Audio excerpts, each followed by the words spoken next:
Hello friends, welcome to my channel. ఈరోజు మనం ఈ వీడియోలో మెగా డిఎస్సికి సంబంధించిన అప్డేట్స్ గురించి అయితే కంప్లీట్గా ఈ వీడియోలో అయితే డిస్కస్ చేసుకుందామండి. సో వీడియో చాలా యూస్ఫుల్గా అయితే ఉండబోతుంది, స్కిప్ చేయకుండా ఎండ్ వరకు అయితే చూడండి గైస్. సో మనం చూసుకుంటే కనుక ఈరోజు ఆర్టికల్లో ఏం ప్రచురించారో అంటే నిన్న జరిగిన ధర్నాల విషయం కానీ అదేవిధంగా కోర్టు తీర్పు గురించి మనం అయితే కంప్లీట్గా మాట్లాడుకుందాం. సో ధర్నా అనేది నిన్న పెద్ద ఎత్తున జరిగింది, అభ్యర్థులు ఎక్కువ సంఖ్యలో అక్కడ హాజరు అయ్యారు. మీడియా కూడా వచ్చింది, పోలీసులు కూడా కొంచెం హడావిడి చేయడమే జరిగింది, అదేవిధంగా అరెస్ట్ కూడా చేశారు. సో చాలా ఎక్కువ సంఖ్యలో అయితే యాదవ్ గారిని కూడా అయితే అరెస్ట్ చేయడమే జరిగింది. సో పెద్ద ఎత్తున జరిగింది. అదేవిధంగా కేసు సుప్రీంకోర్టులో వేసిన కేసు అనేది ఇప్పుడు కంప్లీట్గా డిఎస్సి అభ్యర్థులకు నెగిటివ్గా వచ్చిందంటే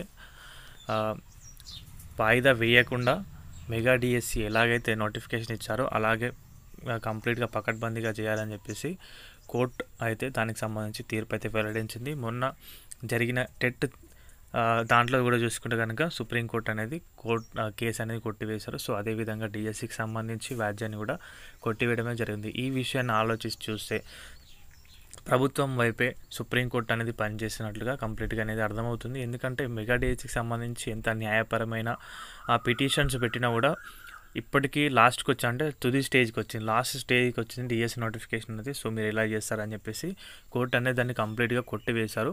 అదేవిధంగా ప్రతి సంవత్సరం 2 టెట్లు కండక్ట్ చేశామని చెప్పి విద్యాశాఖ మంత్రి గారు తన నోటితోనే చెప్పారు. బట్ నిన్న అయితే దానికి సంబంధించి కోర్టు 2 సార్లు అవసరం లేదు, ఒక్కసారి పెట్టినా సరిపోతుందని చెప్పేసి దాన్ని కూడా కోర్టు అనేది మద్దతు ఇచ్చింది, ప్రభుత్వానికి కంప్లీట్గా మద్దతు అయితే ఇచ్చింది. సో అభ్యర్థులు చేయాల్సిన పని ఏంటంటే కోర్టులను నమ్ముకోకుండా, కోర్టు కేసులను నమ్ముకోకుండా ధర్నాలకు దిగితేనే తప్పితే న్యాయం అనేది జరిగే అవకాశం అయితే లేదు. నిన్న ఎలా జరిగిందో అంత పెద్ద మొత్తంలో కూడా ధర్నాలు జరిగితేనే అభ్యర్థులకు అయితే ఖచ్చితంగా న్యాయం అనేది జరుగుతుంది. సో ఎట్టి పరిస్థితుల్లో మీరు లీగల్గా పోతే మాత్రం మీకైతే ఎలాంటి ఆస్కారం అయితే ఉండదు. ఎందుకంటే ఏ కోర్టు కానీ, సుప్రీంకోర్టు కానీ, హైకోర్టు కానీ కంప్లీట్గా మద్దతు ఎక్కువగా ప్రభుత్వానికి ఇస్తుంది. ఎందుకంటే ప్రభుత్వం ఎట్లయినా ప్రతి ఒక్కరు తెలుసు దానికి సంబంధించి ఏంటో అని.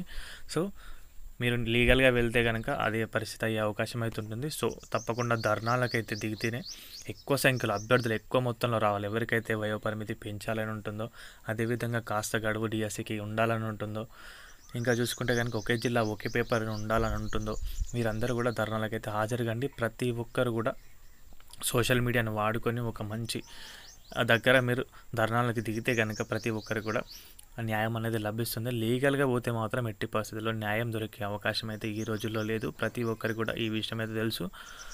సో ఇది గైస్ అప్డేట్ అయితే, లేకపోతే ప్రభుత్వం అనేది ఎట్టి పరిస్థితుల్లో మెగా డిఎస్సి అనేది కండక్ట్ అయితే చేస్తుంది. ఇదే టైంలో అంతకంటే ఎక్స్టెండ్ చేసే అవకాశం లేదు. సో ఇదే సమయం మీకున్నది, దీని అయితే తప్పకుండా వాడుకోండి గైస్. వీడియో అయితే ఇంతే. వీడియో నచ్చితే వీడియోకి అయితే ఒక లైక్ చేయండి. మన ఛానల్కి ఎవరైనా కొత్తగా వచ్చుంటే సబ్స్క్రైబ్ అయితే చేసుకోండి గైస్. థ్యాంక్స్ ఫర్ వాచింగ్ అందరికీ. బాయ్.